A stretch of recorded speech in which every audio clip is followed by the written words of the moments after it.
El error que cometemos es dar el diagnóstico, y el diagnóstico sin alternativa es frustrante. Pero veamos un poco qué podríamos decir. En primer lugar, ¿qué cosa es una visión neoliberal?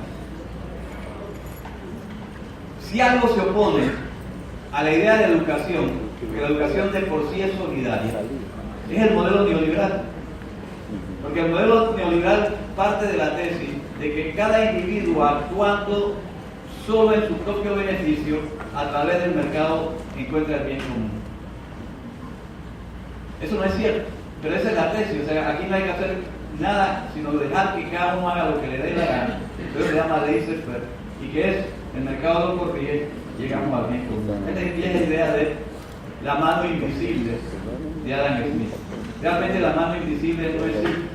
Lo que existe es una mano de fierro que lleva a esta sociedad hacia donde no debía estar. Pero bueno, yo quisiera comentar con ustedes con qué pensamiento estamos, porque nosotros somos educadores, con qué pensamiento nos estamos enfrentando.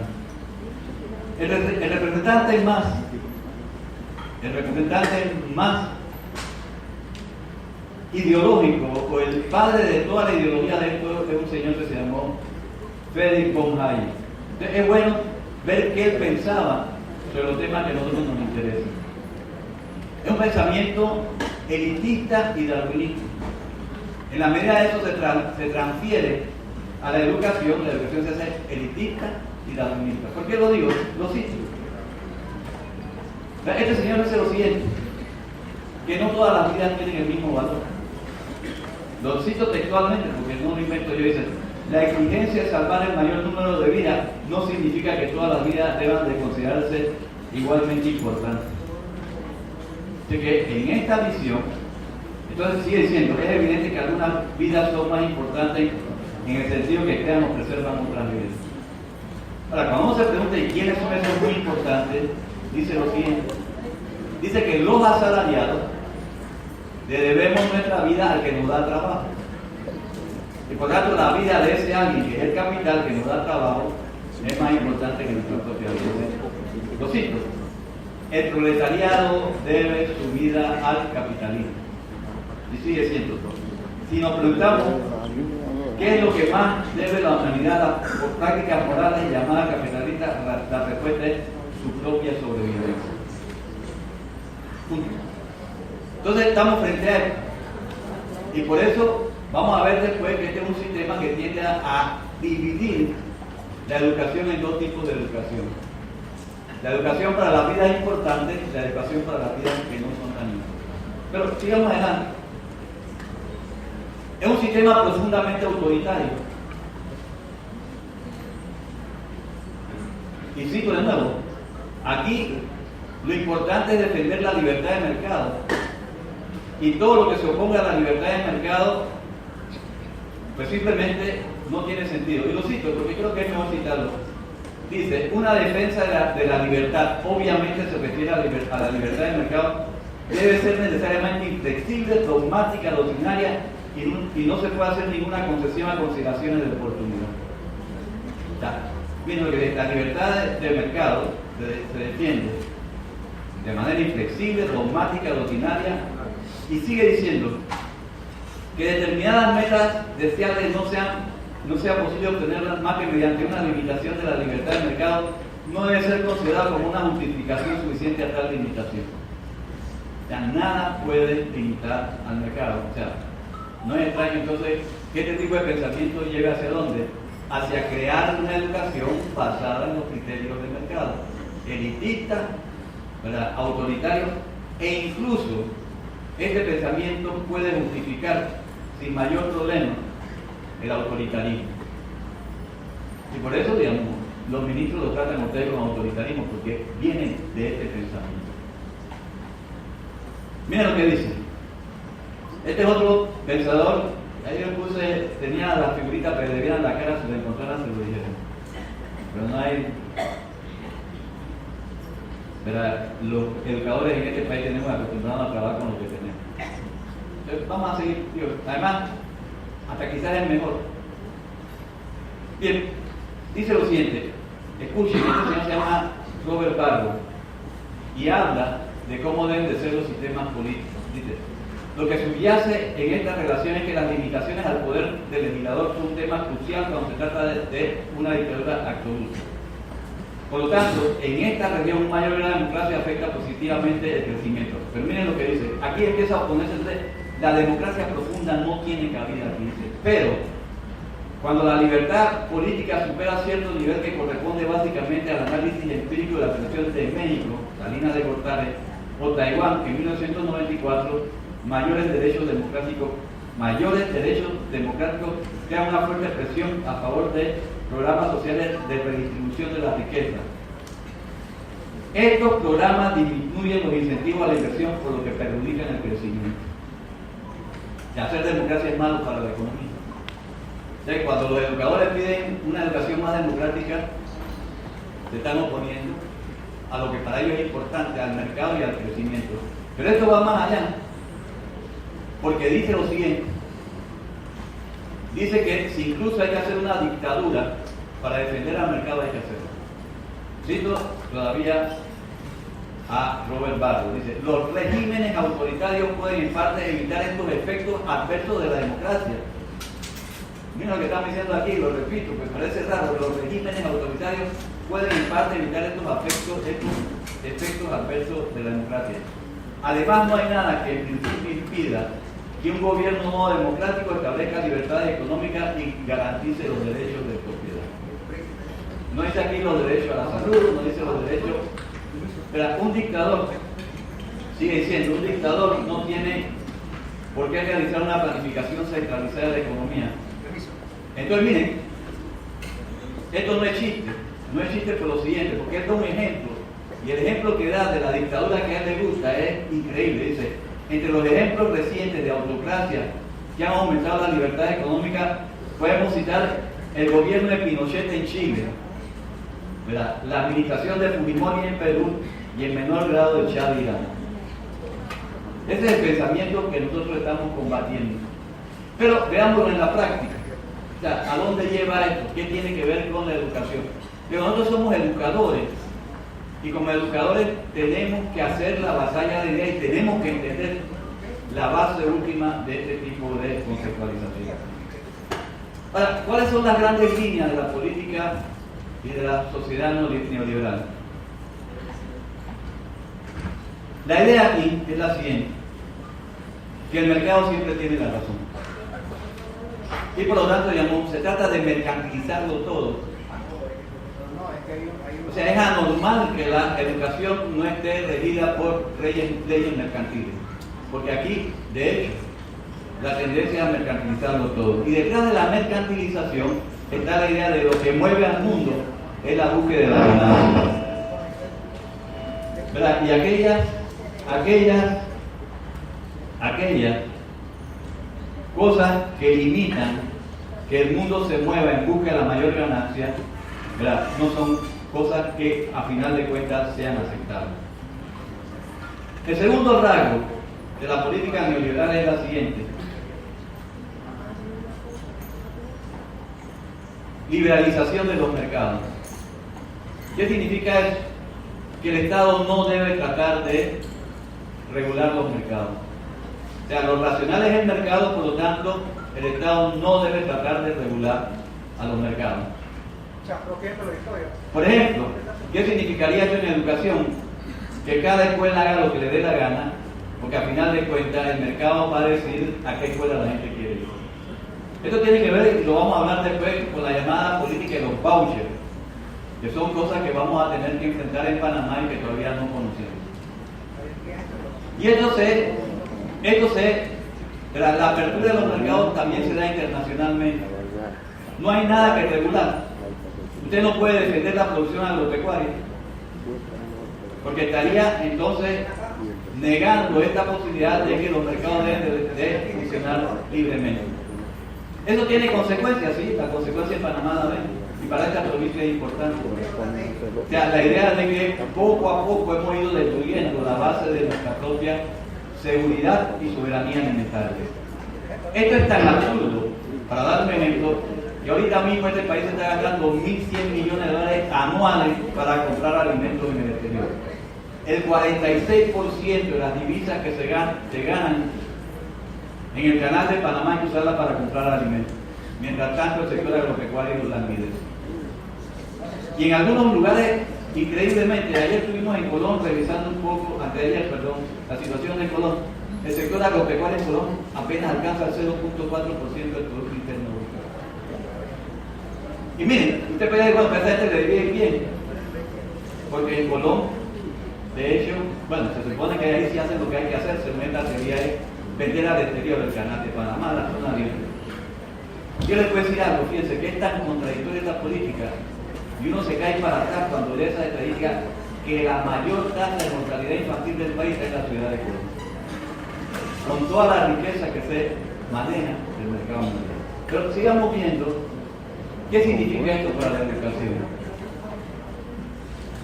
La educación, en este caso, solo tiene que ver con una cosa. ¿Verdad?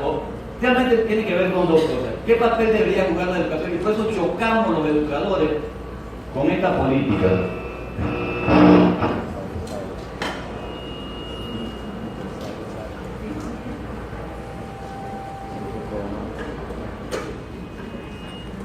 Este fue el Fondo Monetario que me metió ahí en la pantalla.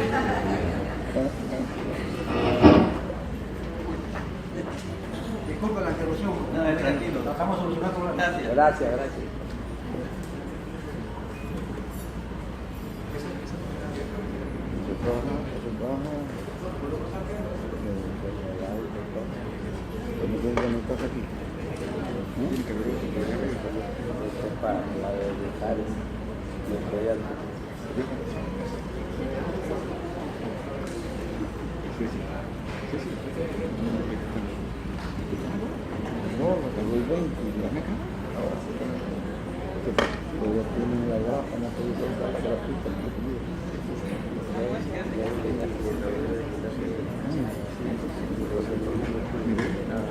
Digo, vamos a seguir así porque realmente hay...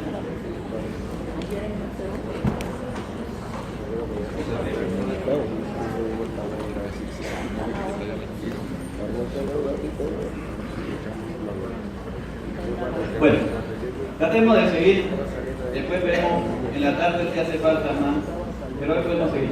La educación dentro del modelo neoliberal juega dos papeles. En primer lugar, y por eso chocamos con esta educación, para ello la educación debe ser el mecanismo que reproduce la ideología del sistema. Es decir, es un mecanismo de que no haya cuestionamiento al sistema. Por tanto, desde el punto de vista de la generación de ideas, para este enfoque, ¿verdad?, más que ser una educación crítica, es una educación que elimine la crítica al sistema, que transmita los valores del sistema. Por eso vimos las cosas que están pasando. Por eso, ¿verdad?, aquí trataron de eliminar la materia de relaciones de Panamá con los Estados Unidos. Eso era demasiado crítico, había que filtrarlo, porque la educación tiene que reproducir los valores del sistema. Y más aún, de hecho, ¿verdad?, por eso no quieren enseñar filosofía, no vaya a ser que la gente piense demasiado. Y la filosofía lleva a la crítica. Por eso ustedes ven, no es casual. Claro, hay mucha excusa que se está gastando mucho tiempo en eso, pero por eso está ahí. Porque en el fondo, ¿qué es lo que buscan? Buscan lo siguiente, buscan una fuerza de trabajo dócil. Si usted le enseña a sus estudiantes lo que dice el código de trabajo, esa área no les gusta. O sea, los que están estudiando educación le enseñan, ¿verdad?, cómo defenderse con la ley de educación, tampoco les gusta. Porque se trata, y por eso chocamos con ellos. Porque en el fondo dice, no está enseñando economía, aquí está haciendo agitación porque enseñó que Adam Smith no está bien. Eso es lo primero. Y lo segundo es lo siguiente: formación de la fuerza de trabajo. ¿Verdad? A ellos lo que les interesa es una fuerza de trabajo que sea dócil y que produzca suficiente. Y esa es la otra insistencia que tienen. La otra insistencia que tienen es una insistencia de que la educación tiene que servir a qué cosa, al mercado. Y cuando uno habla en estos términos, no dicen pertinencia y competencia, es pertinencia y competencia al estilo de desarrollo que ellos quieren para el país. Y ese es otro choque que hay, porque digamos, en el fondo se trata de qué cosa, no de cuestionar el modelo que hay, sino de adaptarse al modelo que hay. Y además en una educación fragmentada a los dos niveles. A nivel ideológico, en las escuelas de alto nivel hay que enseñarle a la gente cómo mandar. En las escuelas, digamos, del otro nivel hay que enseñarle a la gente cómo obedecer. ¿Verdad? En la escuela de más alto nivel hay que enseñarle a la gente cómo se maneja una empresa. En la escuela de bajo nivel simplemente cómo ser más productivo. Y ustedes van viendo esa diferenciación no es casual. Además es una diferenciación que afecta a la población. Entonces, ¿verdad? ¿Lo estoy inventando yo? No. Yo voy a citar lo siguiente. Y aquí, ojo, porque miren a dónde ponen la culpa.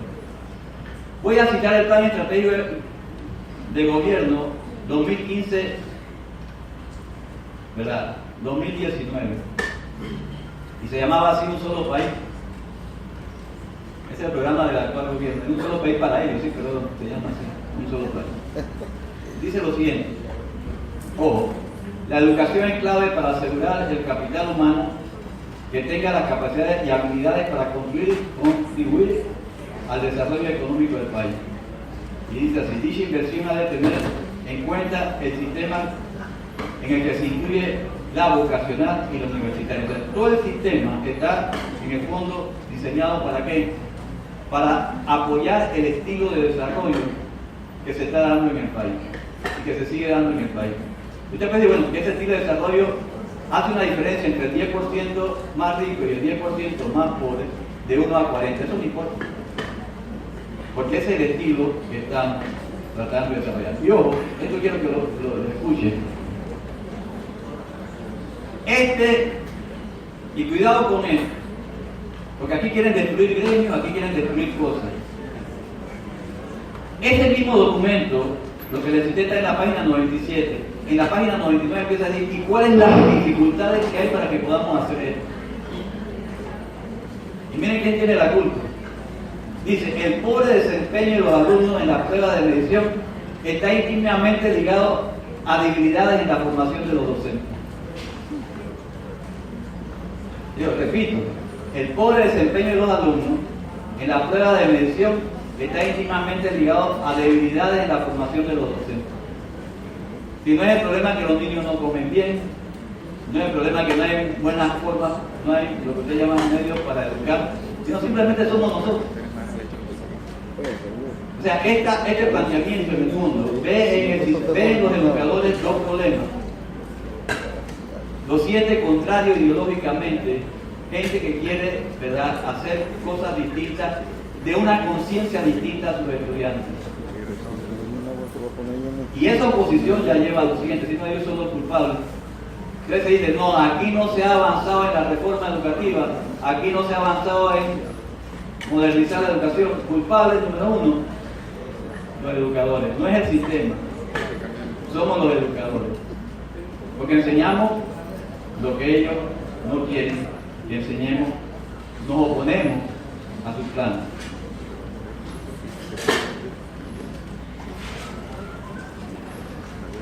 Hay algo muy grave, y después voy a hablar de algo que es tan grave, pero es menos grave. Dentro de este concepto, si ustedes lo han escuchado,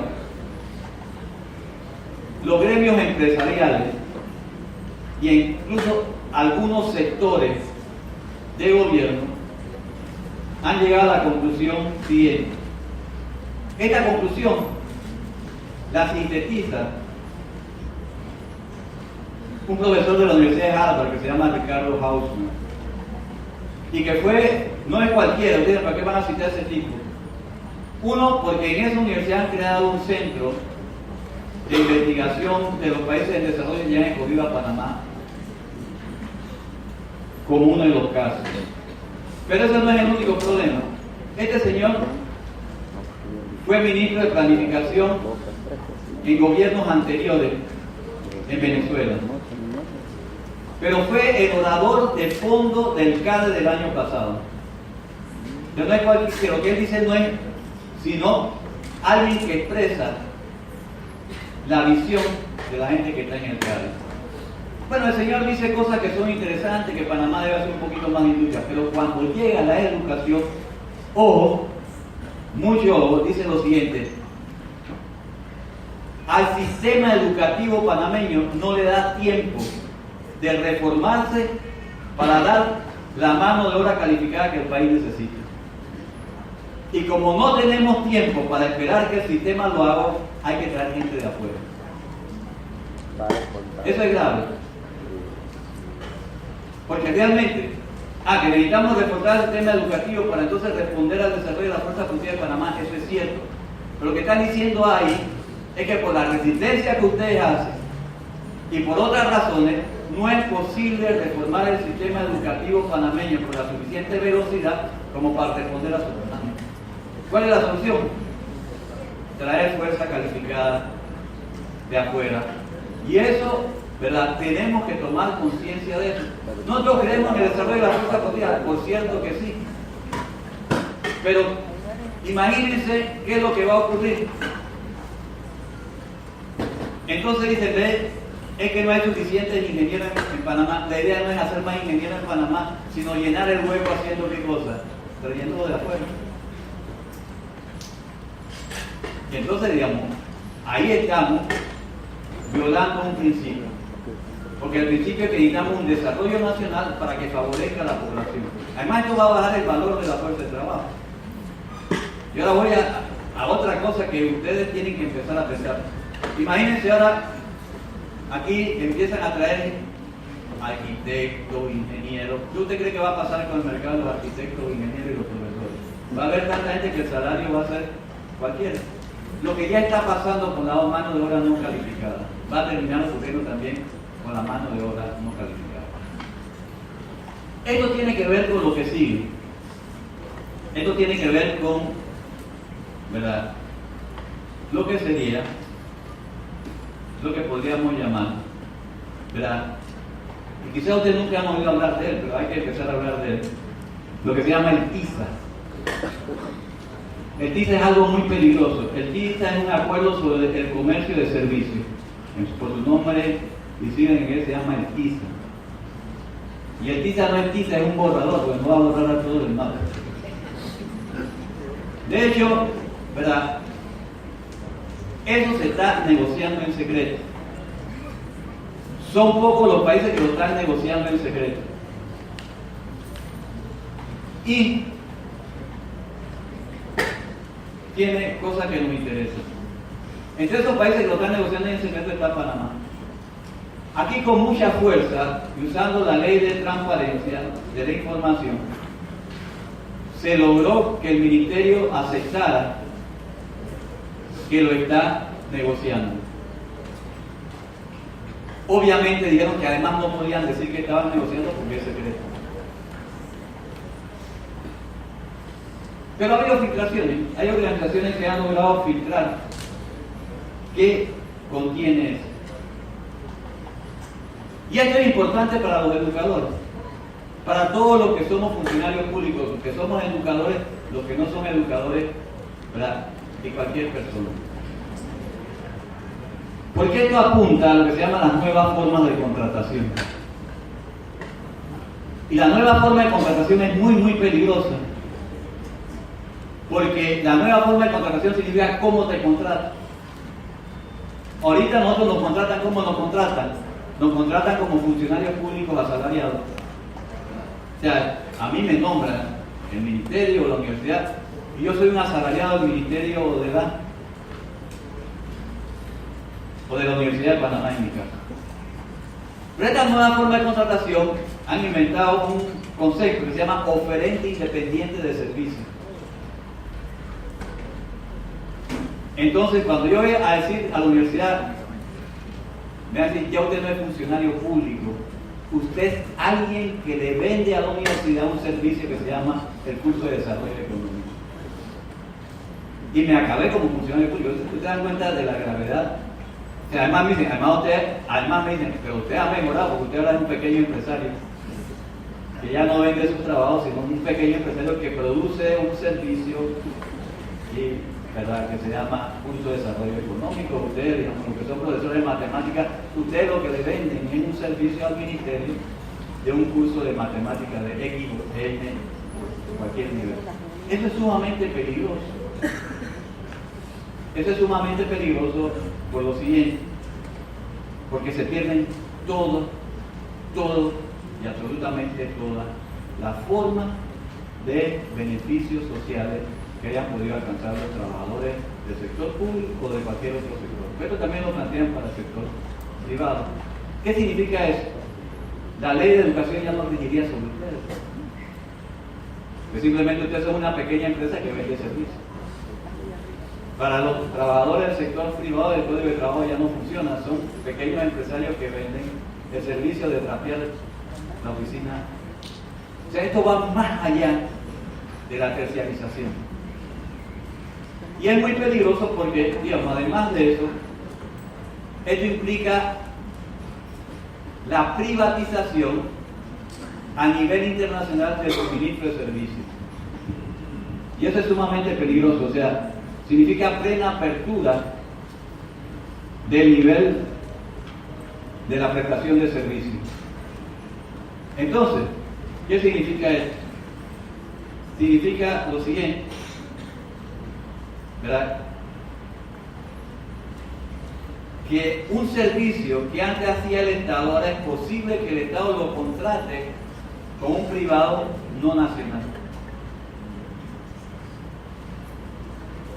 Por ejemplo, para seguir dando ejemplos que quizás simplemente a manera ilustrativa, a alguien se le ocurre que en la Universidad de Panamá no lo estamos haciendo bien. El Estado decide lo siguiente, según este convenio, de que la Universidad de Panamá sigue teniendo una facultad de economía, pero la administra alguien que ellos creen que lo va a hacer mejor que nosotros.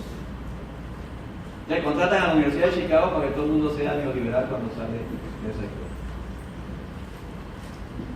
Pero la pregunta es la siguiente, ¿y qué pasará entonces con los servicios de salud?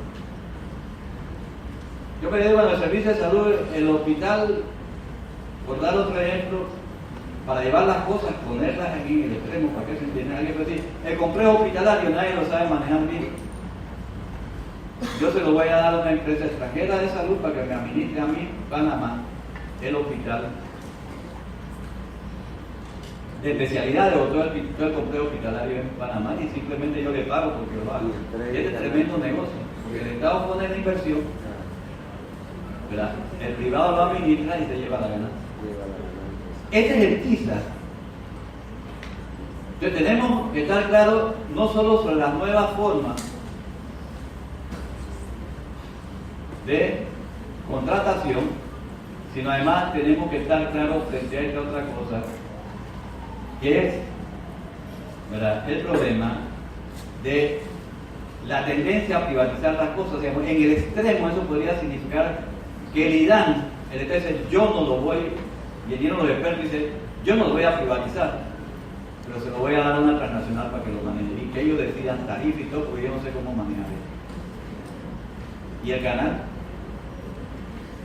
en el extremo podría ser el canal de Panamá. O sea, la Constitución dice, sigue siendo público, no hay problema.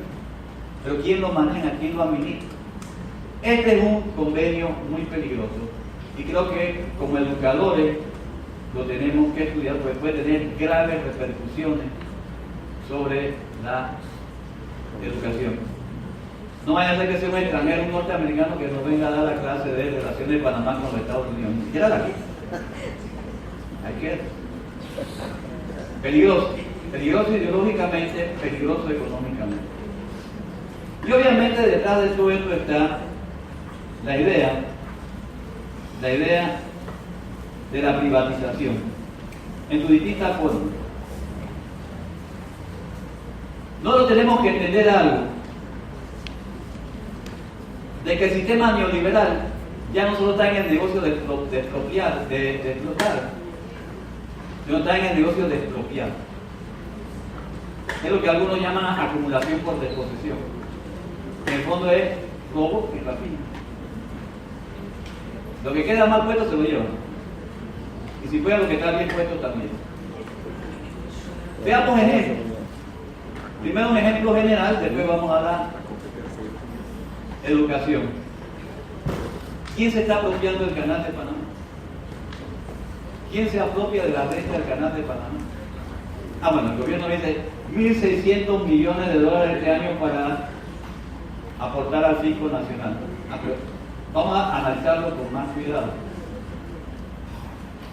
Si usted se pregunta si Panamá le cobra a los ricos una tasa impositiva en promedio más alta que la centroamericana o más baja que la centroamericana, llega a la conclusión de que aquí cobra la más baja. Y si se compara con el resto de América Latina, igual, Panamá le cobra menos impuestos a los de más alto nivel de ingresos, en porcentaje menos que el promedio de América Latina. A tal extremo de que el propio Fondo Monetario Internacional ha dicho una de las características de la economía de Panamá es que se cobran pocos impuestos. Pero se cobran pocos impuestos sobre todo a los ricos. Clase media y para abajo paga impuestos. Entonces no cobramos impuestos. Ahora yo me pregunto, ¿el Estado panameño gasta menos que el resto de los estados? No. Usted se pregunta, ¿cómo un Estado que le cobra menos impuestos a los ricos puede gastar igual y más que cualquier otro Estado en términos relativos a su Producto Interno Bruto? La respuesta es clara. Uno, porque no están endeudando. Dos, porque la renta del canal de Panamá se está usando para que los ricos no paguen impuestos. O sea, los impuestos a los ricos son bajos en Panamá porque el hueco lo llenan con la renta del canal de Panamá. Yo le pregunté, ¿y quién se apropió entonces del canal de Panamá? Y todos celebramos, es que recuperamos el canal de Panamá. Yo le pregunté, ¿y quién recuperó el canal de Panamá? Lo que se están aprovechando, y además digo, si una parte de esa renta se convierte en sobrecosto y en sobreprecio, bueno, es decir, que la clase dominante de este país se apropió de la renta del canal de Panamá. Así es. Y lo que ustedes recuerdan, Barro Blanco, ustedes preguntan, ¿cuánto pagaría ENISA por utilizar durante todo el año el agua del río Tabasará? Anualmente, no mensualmente, pagaría $1.400. Es decir, que el agua de su casa es más cara que la que sale de un recurso natural del pueblo. Y aquí estamos entregando los recursos naturales. Pero ¿qué tiene que ver esto con educación? Pues es que hay una tendencia, el capital necesita dónde acumular capital. ¿Dónde acumular capital? Y en ese dónde acumular capital, ve con ojos de lujuria, digamos así, la educación. Si se pudieran privatizar, vamos a ver que esto ya está pasando, no es que va a pasar, y apoderarse de toda la educación como un mecanismo de hacer ganancias, ellos estarían felices. E incluso, repito, no tienen que ni siquiera decir privaticé, se trata de entregar. Eso en el lenguaje de los economistas se llama la escuela charter. La escuela se le entrega a un privado para que el privado la maneje, el Estado le paga por los niños que van ahí, lo que pueda el Estado. Ese es uno de los mecanismos. E incluso pueden engañar a los educadores, decirles que lo doy en cooperativa. Somos los dueños, somos la cooperativa que maneja la escuela. Pierde todos sus derechos. Son mecanismos de privatización que no son tan violentos como decir, ve, le voy a vender la escuela, y dice, no, la escuela sigue siendo del Estado. Pero el que va a lucrar con esa escuela es el capital privado. Eso es uno de los mecanismos. El otro mecanismo es el llamado sistema de los vouchers. Que si se ve, vamos a democratizar esto. Yo digo, el gobierno va a gastar tanto, lo divido entre el número de estudiantes y a cada estudiante le doy un vale. Y él usa ese vale en la escuela que le da la gana. Y suena democrático, dice, ahora el padre de familia tiene el derecho de escoger la escuela de su hijo. Eso es mentira. Porque si el voucher es de $200 al mes, yo tengo que buscar una escuela, pero de $200 al año, yo tengo que buscar una escuela que le dé educación a mi hijo por $200 al año y no va a tener ni laboratorio, no va a tener nada. En cambio, el que sí tiene dinero, ¿verdad?, que puede pagar una escuela de 1.000, 2.000 balboas al mes, agarra los $200 y lo usa en su escuela. Eso diferencia, el sistema de voucher diferencia la educación entre los que sí pueden y los que no pueden. La educación deja de ser el mecanismo que tiene que ser de redistribución del ingreso. Son cosas que tenemos que estar viendo, ¿verdad? Porque fragmenta, o sea, además de ser, fragmenta la educación. Entre el que no tiene un poquito más para poner y el que sí tiene algo para poner. Yo les pregunto, ¿está esto operando ya en Panamá? Sí, está operando de manera oculta. Porque si yo dejo, como está pasando en Panamá, si yo dejo deteriorar a la educación pública, pues no le doy los recursos necesarios, la gente trata de resolver yendo a la privada. Y miren cómo ha crecido ese negocio. Yo solo voy a hablar del 2007 al 2015. El valor agregado no es lo que la gente gasta, es el valor agregado, la ganancia más los salarios que se pagan en la privada, ¿verdad? Eso se conoce como el valor agregado o PIB de los servicios de educación privada. Y eso ha tenido un crecimiento, ¿verdad? En la tarde que conecten eso les puedo enseñar la gráfica antes de ver la prueba. Pero para que ustedes vean una idea, en el 2007 el monto de eso ya era grande, $206.3 millones. Es un negocio grande. Pero si ustedes creen que ese es un negocio grande, en el 2015 eran $470.6 millones. Ese es el crecimiento que ha tenido la producción, para decirle el nombre técnico, de servicios privados de educación. Esto contrasta con lo que está pasando en el sector público. Yo ayer, porque era a donde había que aterrizar esto para después decir algunas cosas,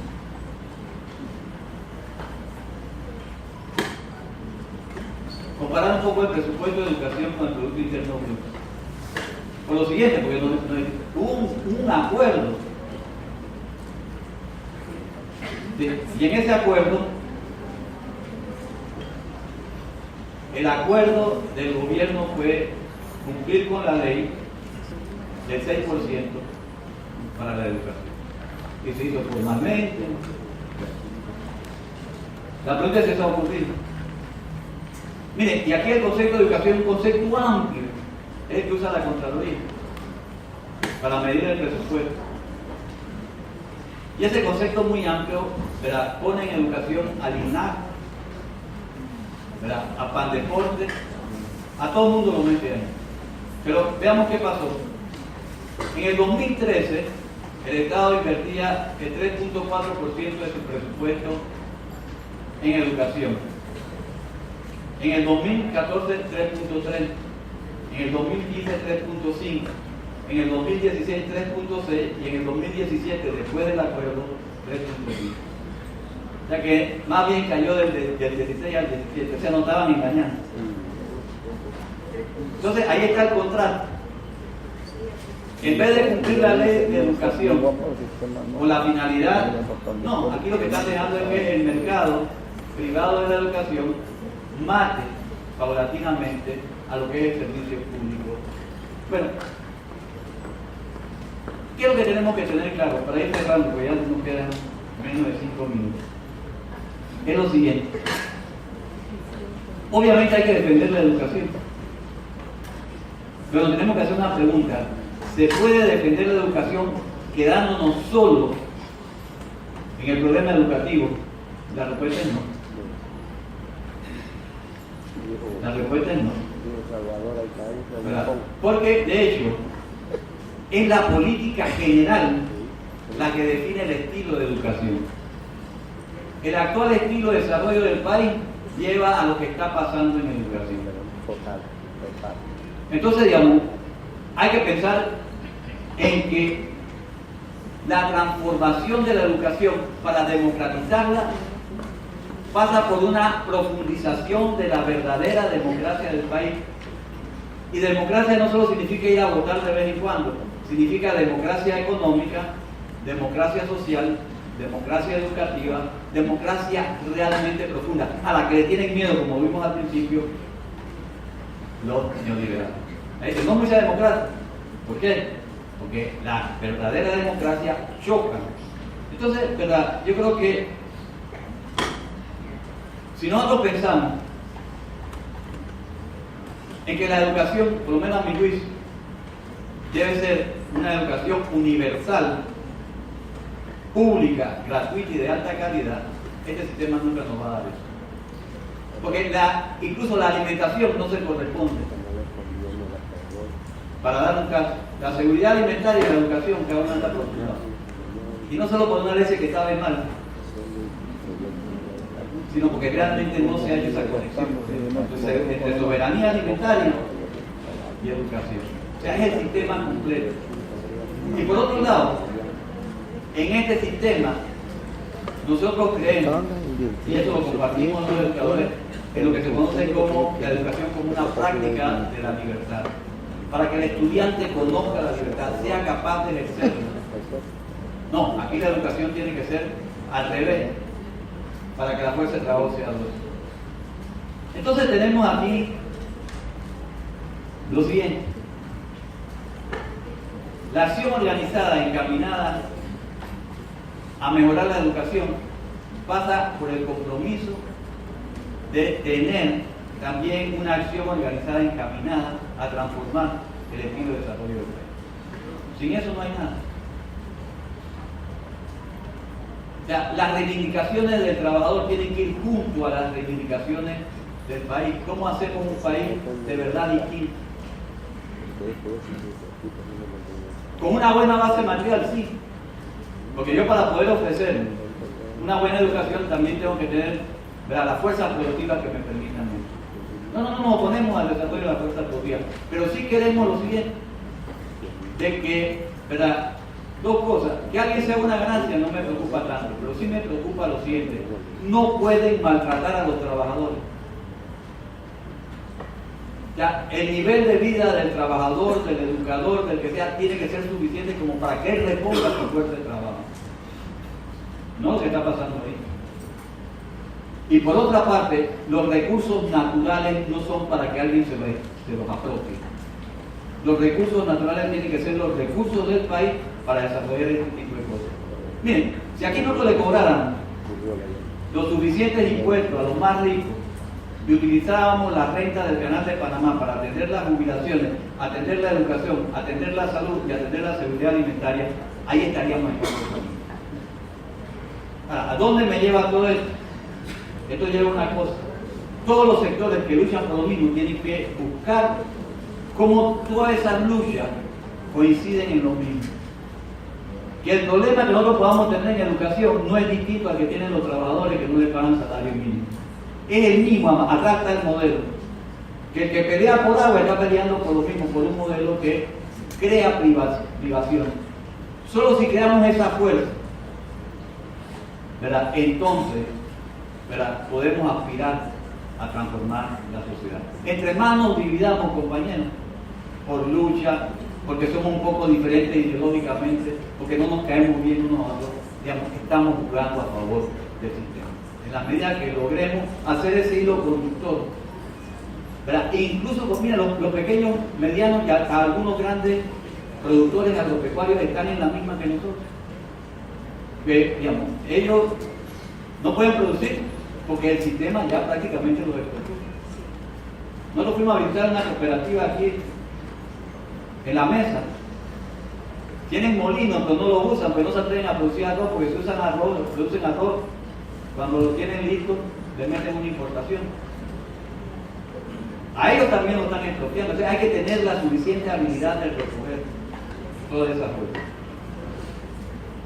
Pero la respuesta es de nosotros. No nos podemos decir, bueno, ¿qué voy a hacer? Claro, no sabemos lo que tenemos que hacer. Yo le pregunto, ¿ustedes saben qué hay que hacer con la educación? La respuesta es sí. ¿Pero por qué no lo pueden hacer? Porque ustedes no tienen ninguna fuerza en decidir qué es lo que se va a hacer, a menos que nos organicen. Y junto a la búsqueda que ustedes hacen, estén las otras búsquedas. Y yo, por eso es que esa consigna es correcta. ¿Nos atrevemos o no nos atrevemos?